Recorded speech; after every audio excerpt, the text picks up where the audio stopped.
Good morning! We're going to bring you along sa aming tindahan. We have been getting overwhelming questions about how to start a business, of course to promote our our small business. Sa Unitap, how many stores? Unitap, 3 stores. Asian Noodle House, fried noodles yung concept niya. Fried noodles, and then we've expanded to different concepts, Asian cuisine with Filipino touch and Filipino taste.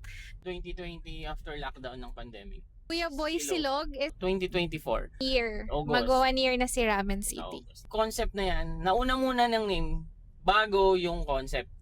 Ang nagsuggest niyan, your husband, si Mac, waiting on ano yung name na madaling maalala ng tao. Sabi ni Mac, why don't you use Asian Noodle House?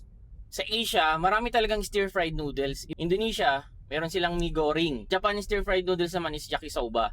Base doon, nag-research, trial and error, R&D, develop namin yung mga sauce. There are a lot of competitors na offering fried noodles. Of course, we won't name them. So parang si Kuya, ang ginawa niya, nag-develop siya ng, example, Sauce yakisoba. combination. So hindi na nila iisipin kung okay ba yung mixture because it was already developed na taste of yakisoba. Ang purpose ng vinegar is to balance the flavor. And kasi masyadong savory kasi yung mga oyster sauce.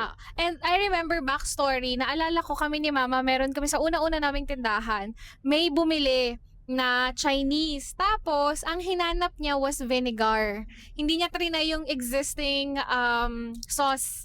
For Filipino taste, na vinegar lang ilalagay mo sa noodles, parang napaka-new concept niya. So, we tried it and it's really good. Filipino taste, toyo manse. Sa sauce, yakisoba talaga. Pero sa medyo light and medyo Korean, si japchae.